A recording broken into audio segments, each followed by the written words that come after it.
Welcome everyone to the I-CBT Friday discussion group. This is a great meeting with a group of clinicians in different stages of learning I-CBT.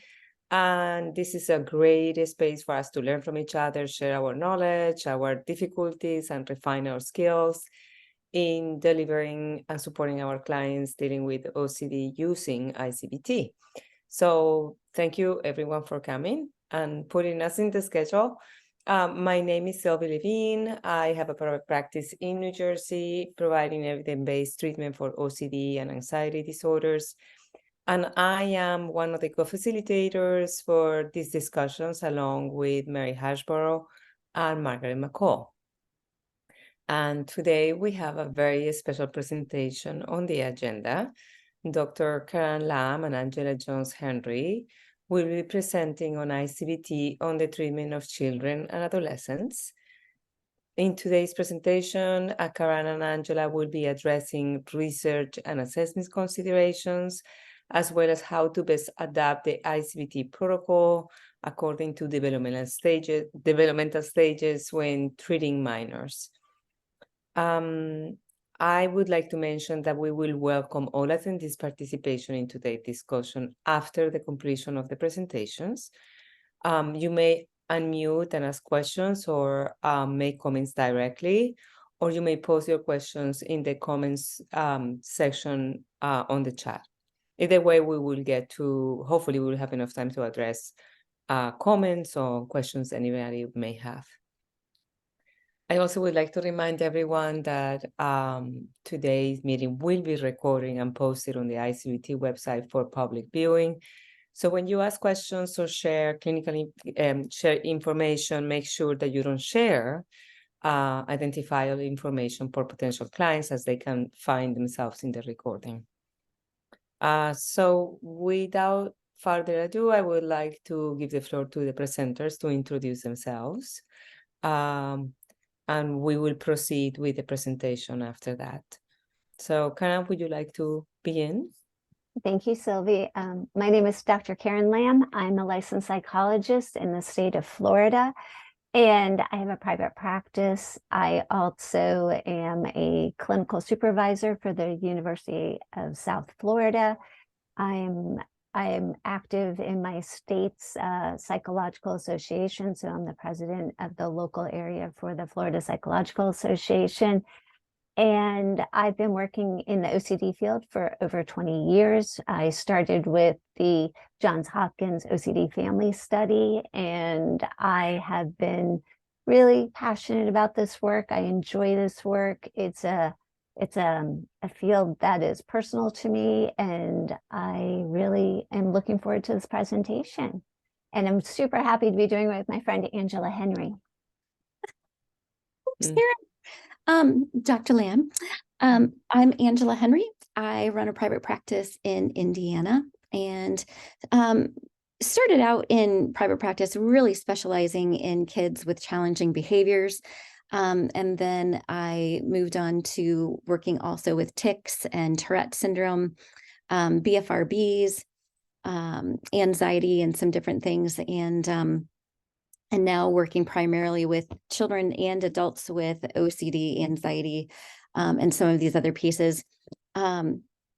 It's always weird to kind of talk about yourself. Really involved in my local area, and trying really hard to grow up clinicians that have really good fidelity to treating OCD, so that people can get the help that they need a lot sooner than what the research is showing. And I am also very excited to be doing this with Dr. Lam. So we'll get started. I'm going to do the first part of the presentation for about 20 minutes. We're going to go through a little bit about the research, understand the story of where does I-CBT fit. And I think it's always important to understand the story of I-CBT for children and teens.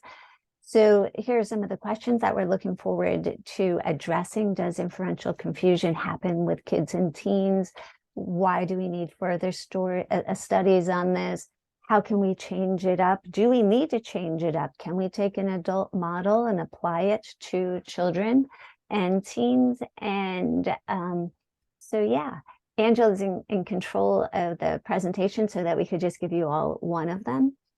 And to really answer all these questions, we like the answers of yes, maybe, probably, not so sure, kind of, not much, but yes. So we're going to cover everything today, and we're going to do it fast. So rationale, let's talk a little bit about what we know with the treatment models for youth with OCD. I'll be honest, I've been around a long time. And when I started, it was CBT with exposure. And as you can see in this slide, there's a lot of ways we can intervene with youths and their families when we're working with someone with OCD.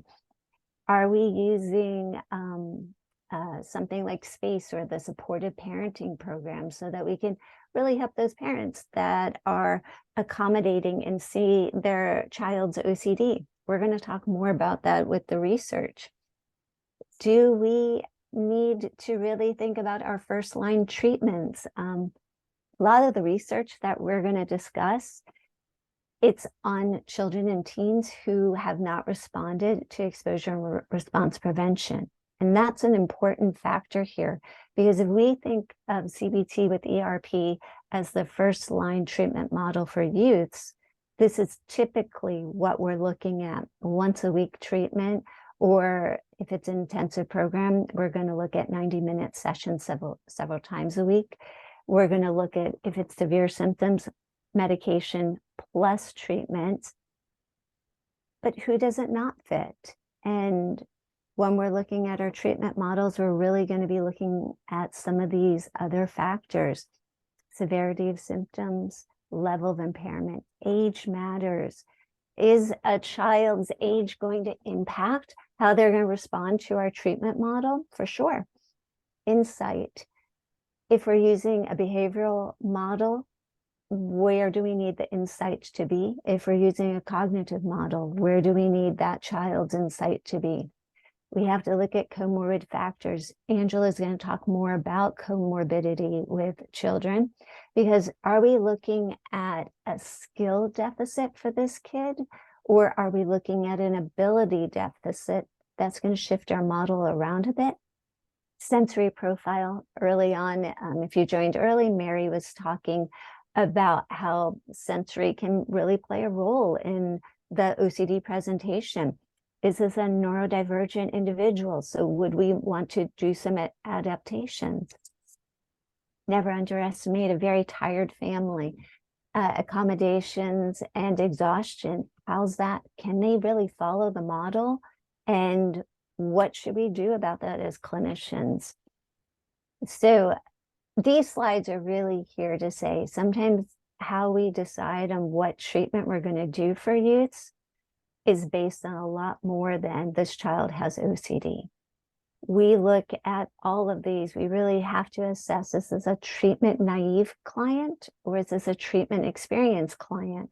What was their experiences like? How did they shape their relationship to therapy? Do we need to alter something? Accessibility and affordability. Oftentimes people are like, I can only afford to come every other week. Will that match the model that you want to teach them? Is that what we can do? Do we need to alter something? And I think all of these questions and factors are highlighted when you're working with a child, because there's so much to do when a child is in distress, and choosing our model will be impacted. We have to look at academic, cognitive, and developmental factors.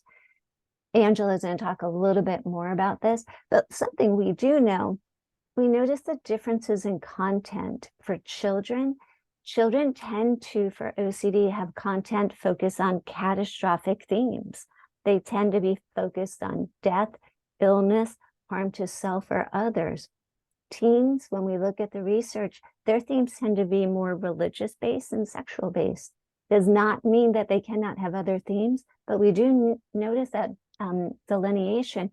And wow, wouldn't that be a really nice thing to intervene? So this is really just to say there's more that we need to think about. this is the highlight of our presentation today. And I love this quote by Bergman and Rosenman. And if you really want to read a very good book, this book, Innovations in CBT for Childhood Anxiety, OCD, and PTSD, it's a fabulous book to really bring all the research together in innovative ways and saying what we do know and what we don't know. But together, data really do indicate that. Angela took my quote away from me. That's all right. Oh, it came back. Even though we have these evidence-based approaches, even with the receipt of gold standard interventions, a substantial portion of youth will not experience symptom relief. This is super important.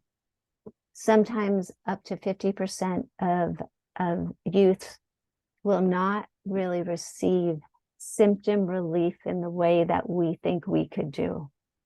They will say, I feel better, or I'm functioning better, but they still have anxiety associated with that OCD.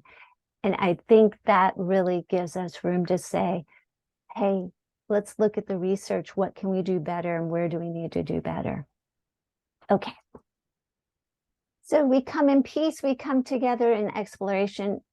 I really think it's important to understand, if you're going to use an I-CBT model with youths, what are you really looking at? What are your mechanisms of change?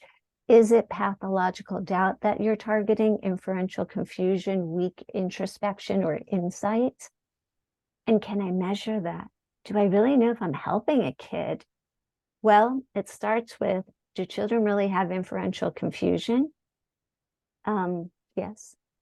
And we have some research to support it, which means you're really following some early exploration research, and you're not just taking an adult model and saying, I'm applying it to kids.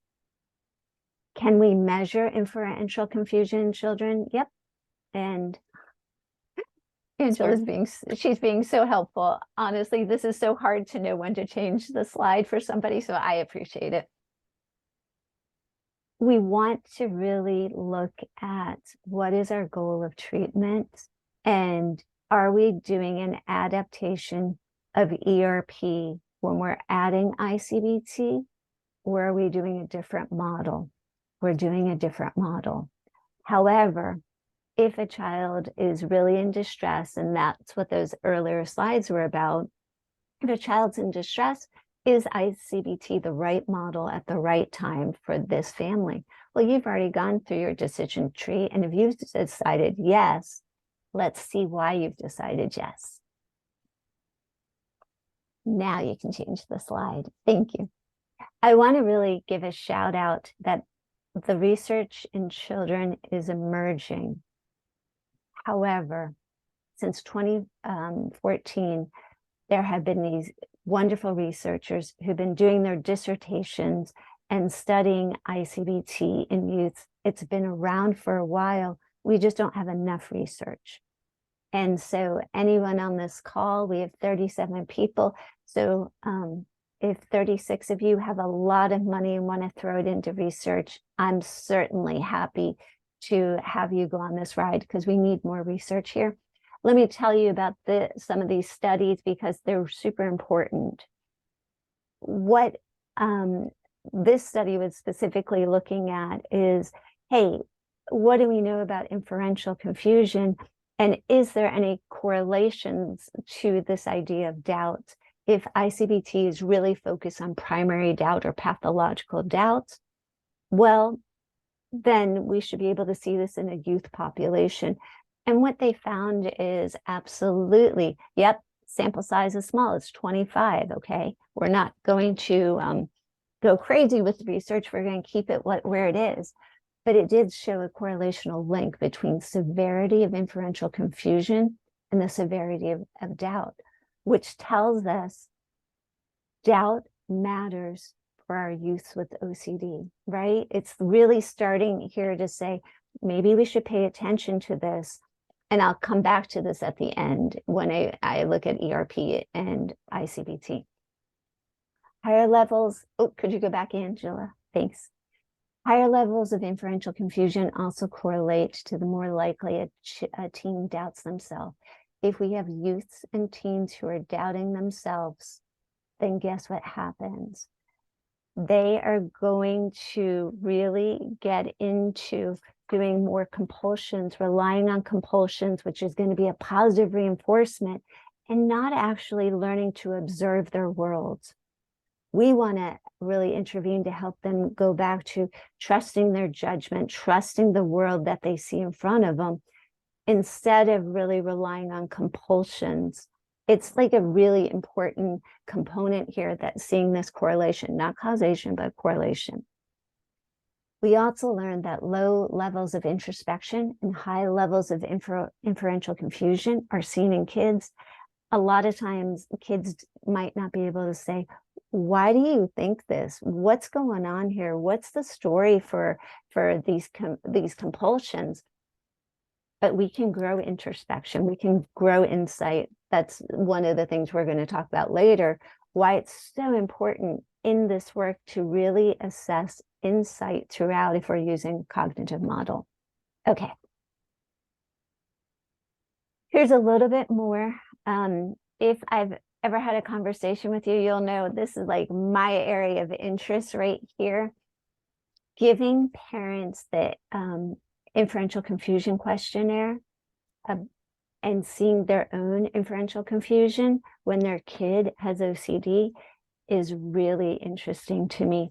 And this goes to my training of helping parents help their kids and developing those acts of support. You know, space is all about supportive parenting. Those acts of support, when you add an I-CBT lens, might look a little bit different, of referring the child back to the judgment in the moment, the here and now context. But parents without OCD can have high inferential confusion. They're going to treat their child differently because they're getting really mixed up in there. And we could do something about that. That last paragraph is kind of neat and confusing, and everything about I-CBT to me is a mind bend. This one's a little mind bendy. When the researcher was looking at family accommodation, you would think that high family accommodation from one of the parents measured on the family accommodation scale, that's what FASPR is, and the severity of the child doubts, so high child doubts, high family accommodations, you would think there'd be a correlation, but they didn't find one. And they hypothesized that the family accommodation was actually just maintaining the inferential confusion, and that the target should be inferential confusion. So those both can be high, and that you still should target the inferential confusion if the parent can identify the inferential confusion process and the child can, those family accommodations actually naturally start to decrease. Anyways, kind of neat. There are case reports, but there's not enough case reports out there. We don't have randomized controlled trials, but I do want to really quickly go through the case reports because they highlight that teenagers can resolve their OCD doubt. So if they can resolve the doubt, I-CBT was an effective treatment.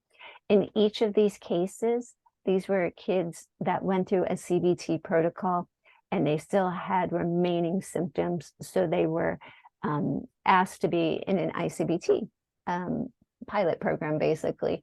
And what they found is, I'm going to talk about the case of the 14-year-old female in the case study. Her name is Megan. It turns out that for Megan, she had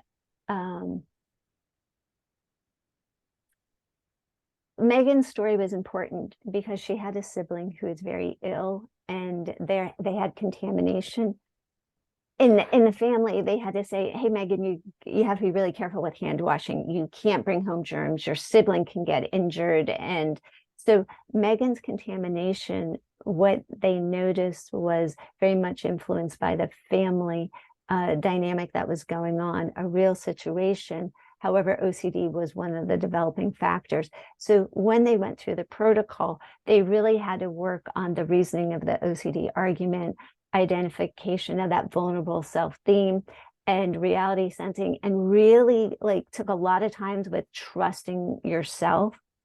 But Megan had it really ingrained in her, I could be harmful to my sibling and to my family. And why that was so important is the reasoning process in this case was so vital to understanding why her OCD was having challenging time letting go.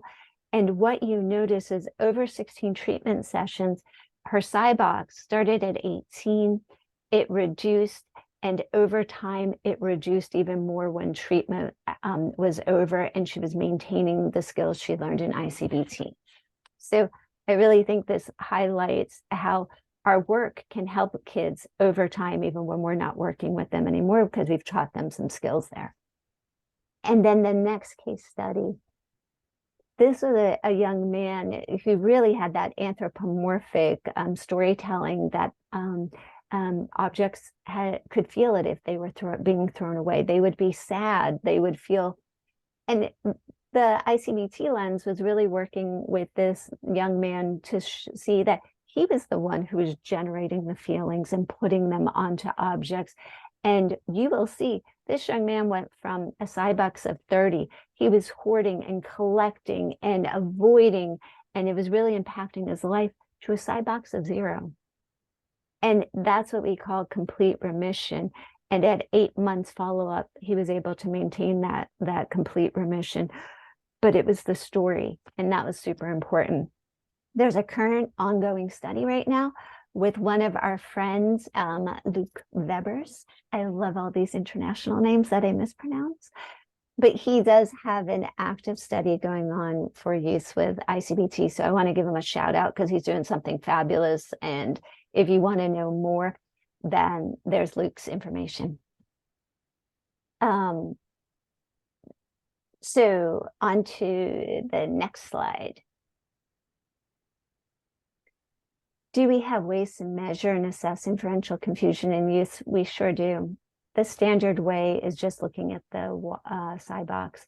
However, there's a feared self questionnaire for ages 8 to 17. And then there's an inferential confusion questionnaire. There's a child version.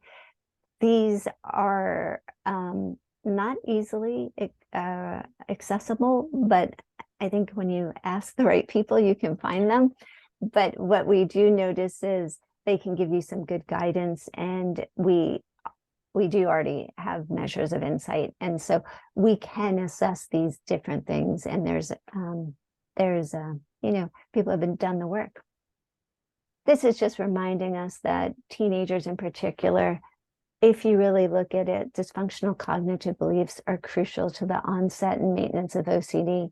So the earlier we can get in there, we can distinguish between a belief and a thought. We can distinguish between imagination and reality. We can really build some different skills. And if you do that through exposure and response prevention, if you do that through space, if you do that through ACT with CBT and ERP or I-CBT, it can really change lives. This is really where if you're going to look at it through an I-CBT lens, you're going to look at these different areas and see if they're, I know I have to wrap up. These are important. I would say the frequency of sessions or the dosage, my experience, I think 1 hour a week with a 15-minute check-in for skill building is the ideal dosage to really work with I-CBT, and I could talk more about that later. And then acts of support. How do we really help parents not to really be inferentially confused with their distressed child, and how do we support them so that they feel like they're part of it?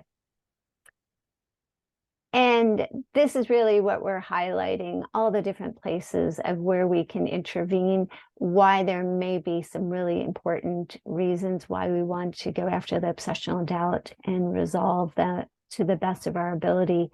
And yeah, that's all I got so that Angela can wow you with what she's got going on.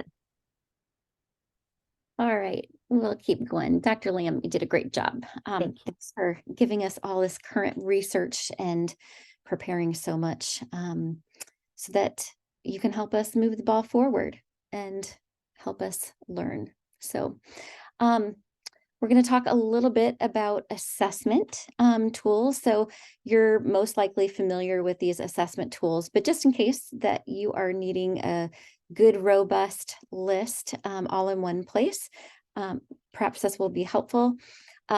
Also, we've provided in our view only, which if you want, we can provide that to you.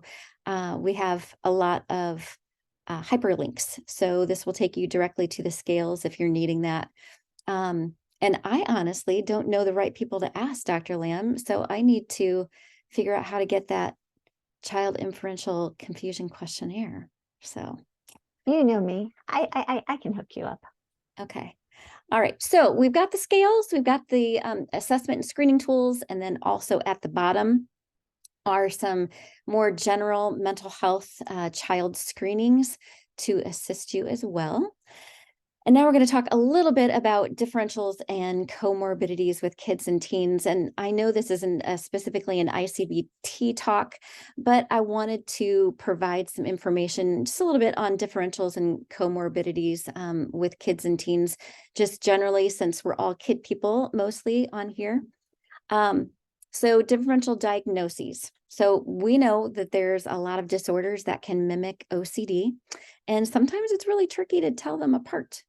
And in use, some of the most common differential diagnoses that we need to be looking for are in regards to PTSD, PANS, PANDAS, tick-borne illnesses, other autoimmune encephalitis triggering things, tics and Tourette syndrome, AFRID, ADHD, autism spectrum disorders, depression, and general anxiety.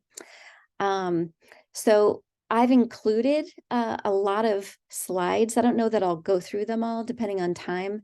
I made a presentation called OCD, A Beginner's Guide, and I had these slides, and I had them for adults and I had them for kids. So I just wanted to go ahead and put them in there so that you had a good resource that you could go back to for looking at these differentials.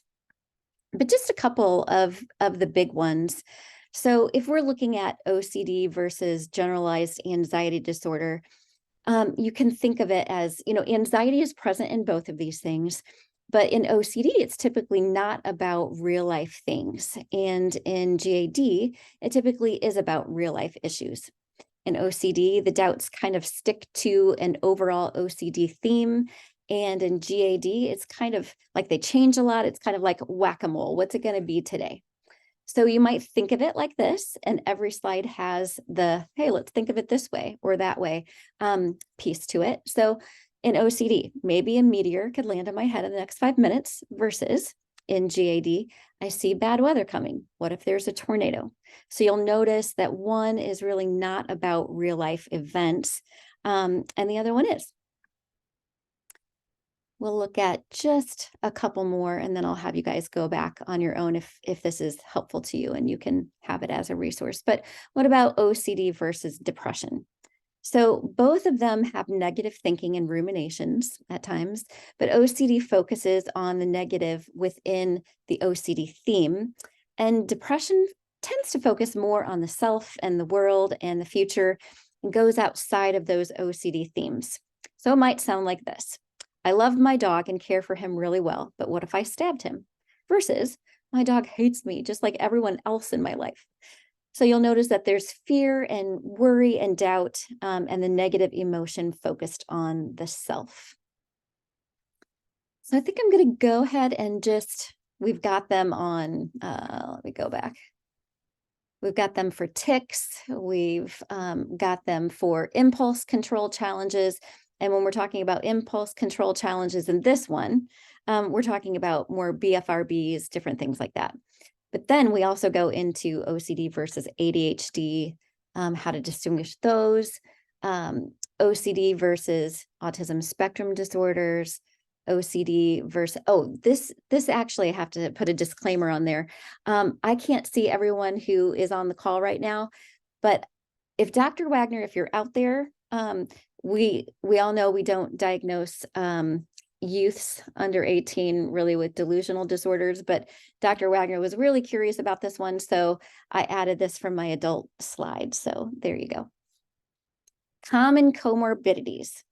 So, we all work with OCD. So, that with comorbidities, OCD doesn't like to hang out by itself very often. So really when OCD is in the house, it tends to want to open the door and invite other diagnoses to its party. And in 2021, Sharma et al. And all of his friends did a great meta-analysis on OCD and comorbidities across the lifespan. And a great deal of information came from this meta-analysis.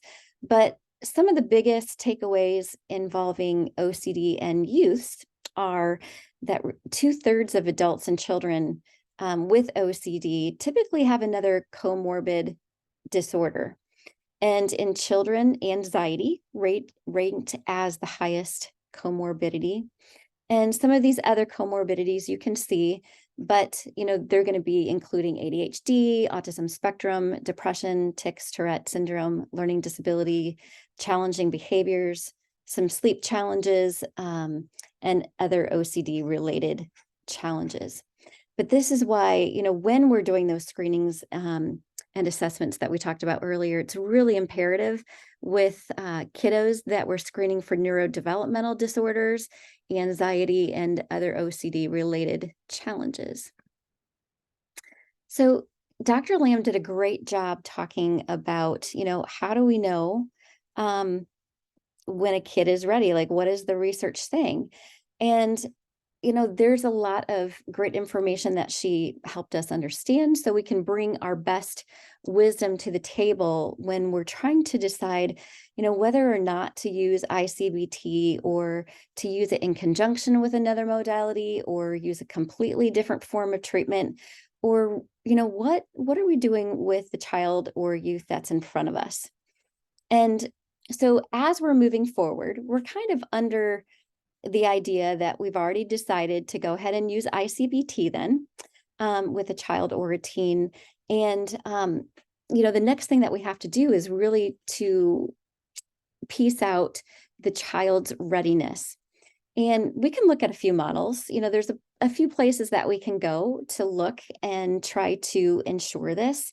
We can look at Erickson's model. In the psychosocial model, it would make sense to use I-CBT towards the end of the school-aged area of development.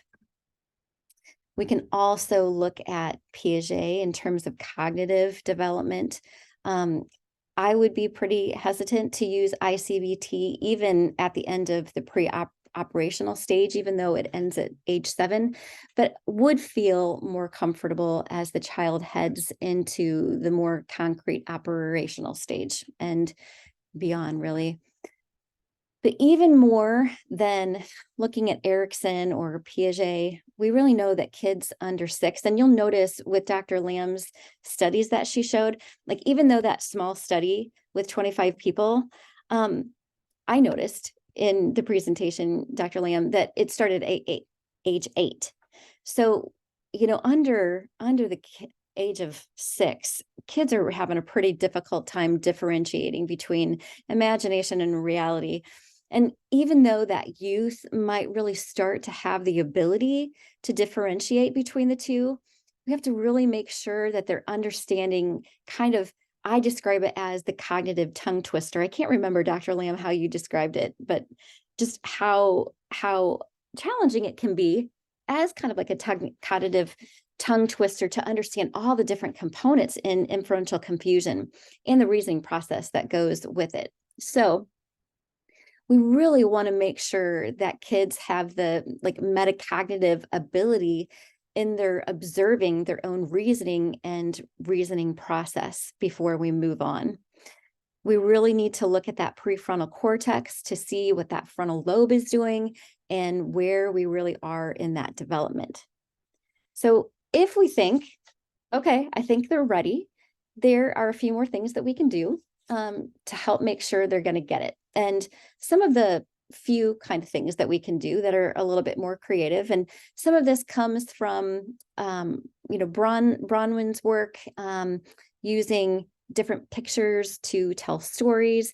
Here's an idea. These three, I'm looking at them right now. They are in my office. They're kind of weird, but they're really helpful. So I asked the kid to pick out two, and I asked them to tell me a story about each of the pictures. And then the child tells the story, and I asked them, okay, so which one really happened?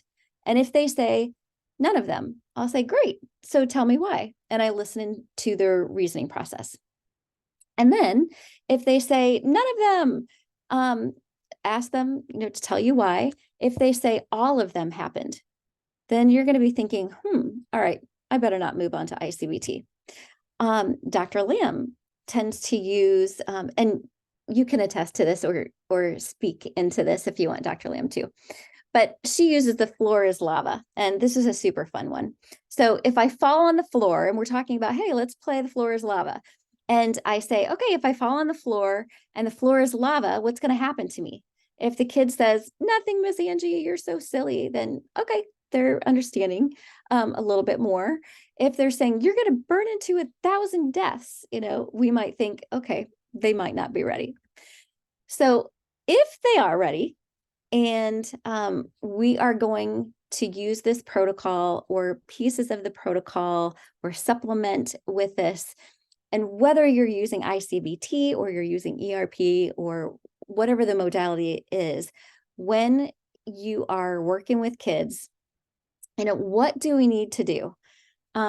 It's a lot of fun to work with kids. It also takes a ton of energy. And you on the phone call who work with kids already know this, but there really is no manual, as we know, for I-CBT and kids.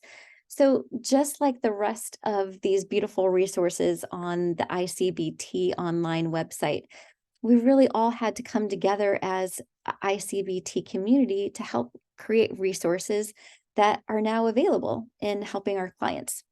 So adapted from the Clinician's Handbook for OCD by Karan O'Connor and Frederick Ardema, as well as the resources that are currently on the site, like Bronwyn Schroyer's awesome Canva slide deck for kids, and Angela Springer's work, Dr. Lamb. We've really tried to gather some adaptations that might be useful for you as you go through some of these models and working with your teens and kids. So we're 138, and I want to make sure, even if we don't get to all of these adaptations or notions or ideas, I did try to place descriptions under each of the tools that I've noted here. And of course, you're welcome to reach out to Dr. Lamb or I if you have more questions about anything or need some more ideas. So I didn't do, originally when I was planning this out, I had each module, and I thought, well, first that's going to take forever. But then I also realized I don't adapt every single model. I adapt some pieces of some of the models. So I thought, you know what, I'm just going to put in here what I tend to do, and hopefully it's a resource and a help to you. So the first part is about sequences. And when I'm talking about sequences, I typically I have one of these. Everything that I have in my office is pretty much hidden. I have some built-in book shelves and some different things, and I hide everything for my kids with attention challenges so they don't get so easily distracted. So I have all these art supplies hidden on all over the place. And I have a huge, I guess it's like a 3M paper, and we put it on the floor because sometimes it's as big as the kids, and we have to have a lot of different art supplies, as much of that kind of stuff as you can have, anything with glitter, color, scent, anything to really engage them, they're going to really like, and it's going to help engage their learning as well. So here, I don't know if you guys can see this really close, but you can see that I'm trying to go through a sequence with kids. This piece, and actually all of these, are just different sequences that I did with some kiddos. And when I came onto the call earlier, I think I heard somebody complimenting Margaret McCall on her ability to really sift out the obsessional doubt versus the consequence. And I put in a mistake here, and I did that on purpose so that you could see how originally when I was working with this kiddo, the obsessional doubt was, what if I get scared in the dark? And then as we were going through this sequence, it wasn't like making sense to me. And then I stopped and I'm like, oh, that's because that is the consequence. What if I get scared is the consequence? But really, the obsessional doubt is, what if there's something in the dark? So never too late to notice your mistakes and fix it with these kiddos. So I wanted to show you that mistake. But he also has this super cute little picture that he drew down here of the scary guy that he thought was going to get him in the dark too. But the second one, what if I can't get the help that I need? And sometimes I'll have them do a lot of drawing, because the more that you can do with them and they're drawing or they're writing their obsessional stories, which we'll get to that in a little bit, anything really that's crossing midline is helping them use both sides of their brain. So it's really helping them bring logic and understanding when they're over here and they're writing over here. It's helping bring logic to, when they're over here then, to the feelings that they're having. So it's making sense of the emotional story that they're also engaging in. So as much hands-on opportunities that you can do with them, the better. So this is just another little example of a guy. I think this is, what if I have to get braces on again? And so I didn't want to take a picture of him. I think I might have been I was his writer. So he doesn't like to write. So sometimes I'll have them draw and do parts that they feel comfortable with. And then sometimes they don't like to, and I'll say, I'll be your writer. Something else that I like to do, and I keep this piece right here, this chain, I use it all across some of the modules, and then I'll show you towards the end what we do with it. But we take this chain and we have links, so we can link out the sequences. So we might have the trigger be 1, and we'll write inside the little piece of paper what the trigger is. And then we'll go, what's the obsessional doubt? We'll write that inside, and then we'll attach it. What's the consequence? What's the anxiety, discomfort? What are the compulsions? And then as we go, we continue to move on using that in different ways. So here are some other just ideas for module 1. You can go bubble thought catching. And after you have taught some of these concepts, you can have them practice at home catching their bubble thoughts or obsessional doubts. And they can write this on paper. Or you can have, and I love this idea, whether we're talking about OCD or we're talking about anxiety, I love for my younger kids and for my younger teens to have something called a Brave Journal. And the Brave Journal is really just a way for them to write anything, but it's also a way for them to capture their successes outside of sessions, and they can be celebrating those movements forward with their parents. But then also, especially younger kids love to come back in the office, and I'll be like, hey, let me see those brave muscles. And they'll pick up their shirt and they'll pull it back and they'll show me their biggest muscles, and we'll have a dance party to celebrate their being brave and how much bigger their brave muscles have gotten since last session.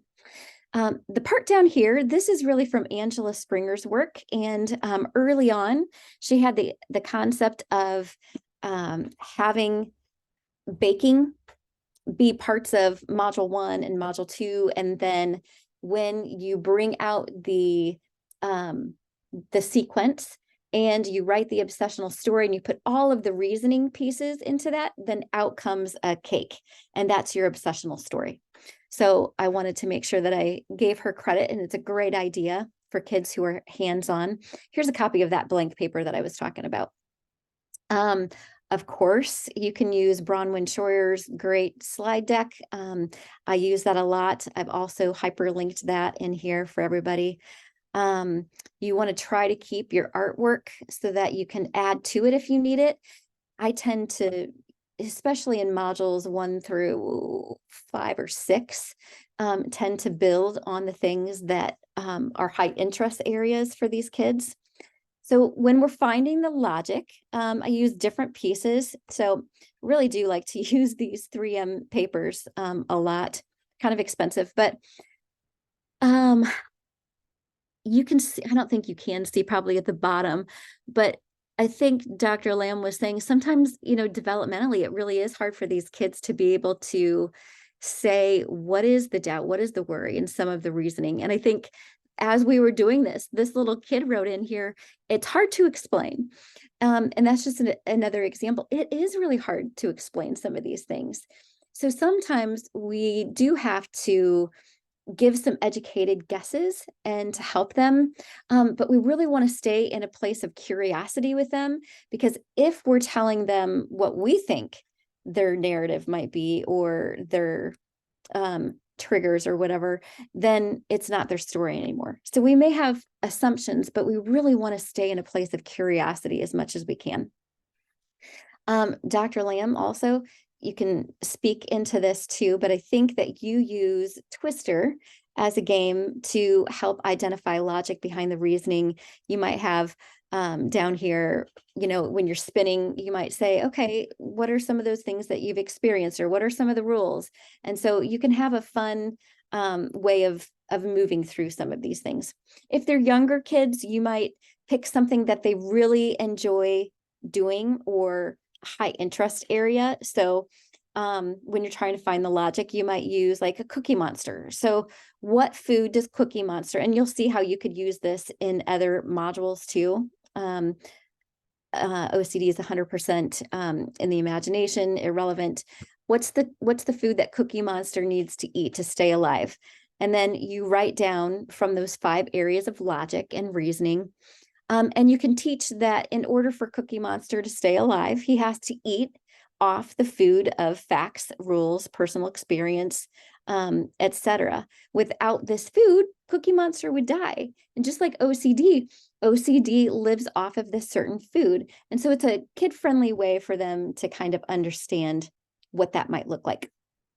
And here again, we're adding to the loop train. And so we might put those 5 reasoning buckets on here too, and continue using that.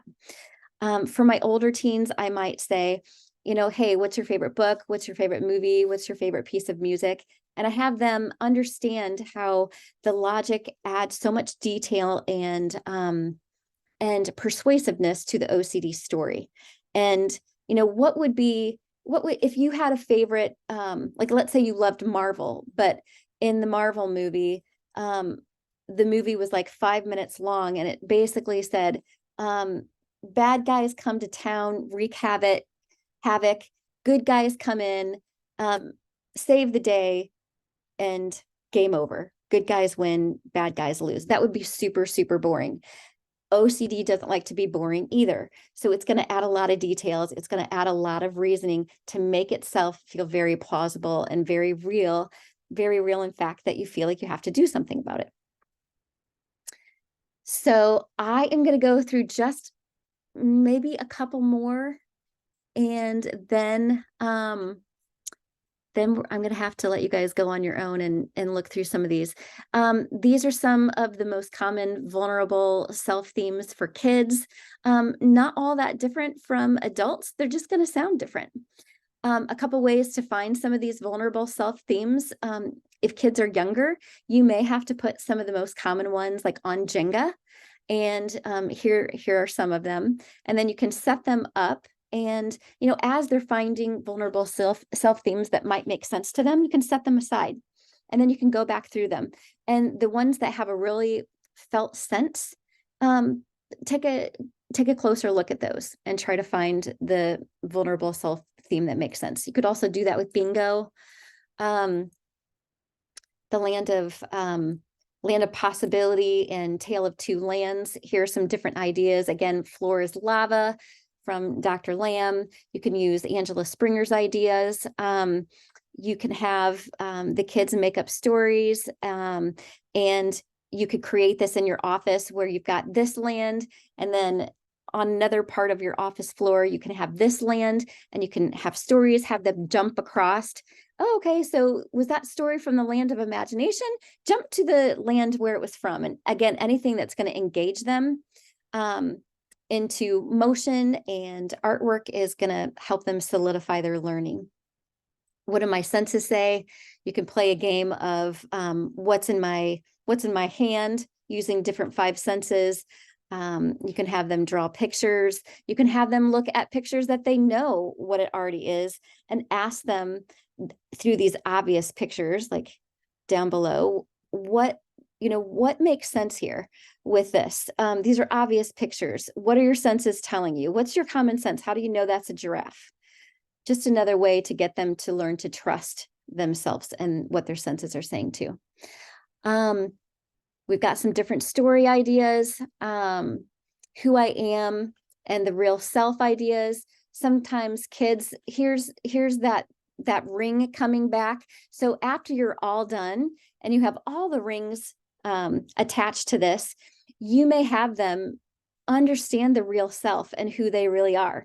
And they'll know that everything in this is false then. And so kids love capes and anything they can do with superhero sword stuff. So we bring out that rope of different things and we have them put their super cape on and we have them cut through those chains because it's dissolved. It's no longer a thing. We can do bubble busters and hunt for bubbles that, we're having the ones that are real and reasonable doubts kind of float away. The ones that are obsessional, they can pop. So that's just another way to solidify learning too. We can also have that brave journal and they can be writing, who are they really? So these are the references, and I want to make sure, I know we don't have much time for question and answer time, so I'm going to go ahead and stop, but you're welcome to go back and look through some of those. If you have questions, let me know. Yeah, everybody's commenting on how creative your suggestions are and how wonderful the presentation has been. It's really I see like the work. I personally don't work with children and adolescents, but how you can bring a creative side and a very playful side to this and engage the children and adolescents in this work is amazing. So I wonder if anybody has any suggestions or comments or questions regarding the presentation. I really want to thank Karan and Angela for really sharing this wonderful slide and presentation for us.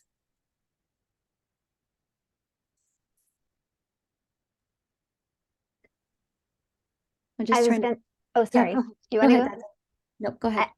I was going to highlight something I teach parents, and it's a pretty simple skill, which is when I show a doubt sequence and I'm talking to a parent, I will go to the consequences. And like in this example, here's a contamination OCD example. We will focus on, like, if we just do ERP and our approach is to habituate, then we're going to decrease the anxiety on the secondary doubt. Like everybody here knows that, right? We're focusing on the secondary doubt, and the way I'll phrase it to a parent is, we're only attacking that I will be contaminated or I will contaminate others.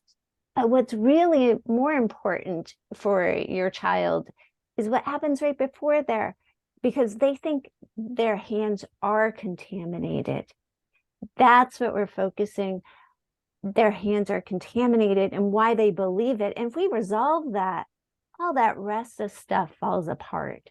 So I use those phrasing, I will be contaminated or my hands are contaminated. And it sounds like so simple and like not very different. But when parents see that in regards to the obsessional doubt, then they start to notice their acts of support have to be towards the kid who thinks their hands are contaminated and why they have to act not in an inferentially confused way.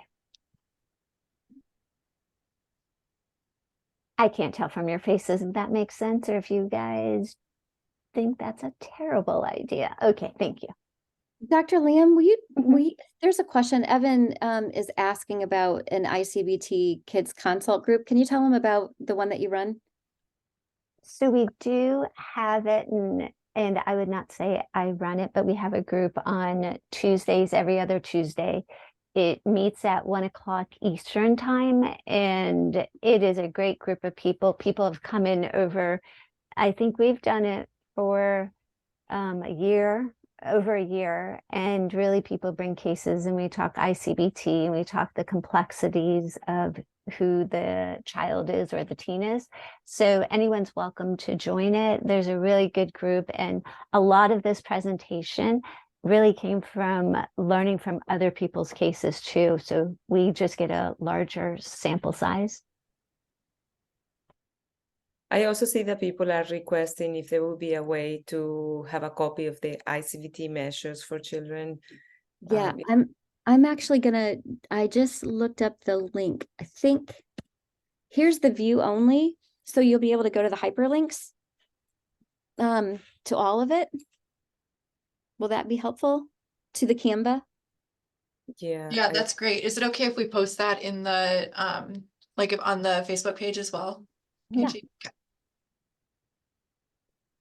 So And Doug, if you guys wanted, I know we're almost out of time.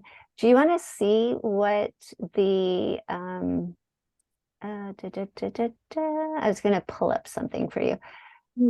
I was going to show you what the inferential confusion questionnaire for children looks like. But I might have actually closed out of it. Anyways, I can send it to people if you're interested in it. What I liked is they really explained how to go through this process, and they give some good examples of, are you tidying because you see things that are a mess, or are you tidying because something feels not just right or out of place? And so they really did some nice distinctions between what is it that I actually see and what is it that I'm thinking about.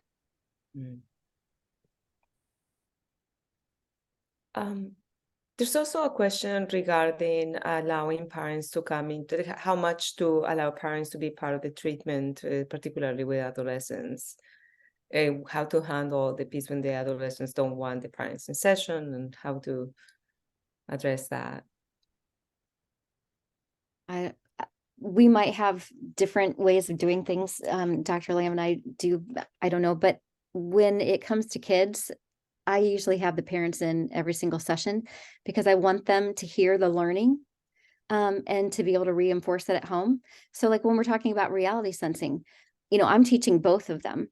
And then I'm saying to the parent, okay, so mom, your job is kind of to help them fact check their OCD through reality sensing. And they're like, oh, okay, that makes sense.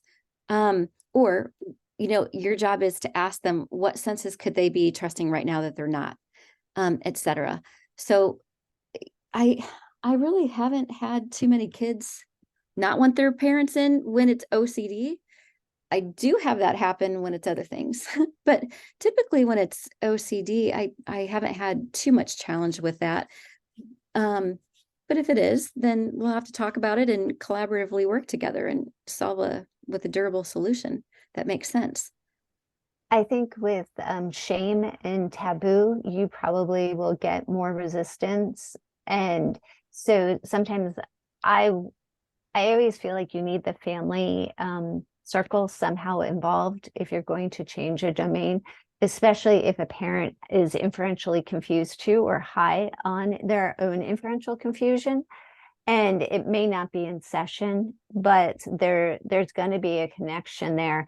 Might have to work on the shame or what's going on with the content, or maybe we don't know yet what's really going on. But like Angela, I do the same as much as possible.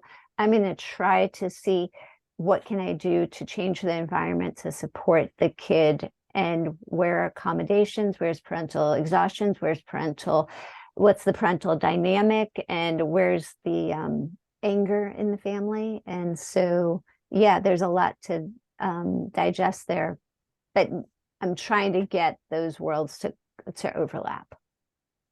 And I don't know if you noticed this too, Dr. Lamb, or the rest of you, but when I'm initially meeting with a kiddo or a teen, I'll have their parents be there for intake and different things too. And as we're going through that SciBox symptom checklist, and maybe the parent has said no family history of OCD, but then you see, like, as we're going through the checklist, like eyeballs start to get bigger, and like they're realizing, like, oh man, I'm in trouble too. And I'll notice that, and I won't say anything to the kid, but I'll just say, you kind of like in code, like, hey, if you're to the parent, if you're noticing something too, and this feels maybe familiar, then this could be a 2-for-1. You can learn it just right along with the kiddo. So sometimes that's a nice bonus for the parent. We definitely appreciate everyone's time. We know it's a busy December, and we do appreciate it. We just want to start the conversations because we know there's great research going on out there, and there's ways that people have learned to adapt. And, we just hope you keep learning with us.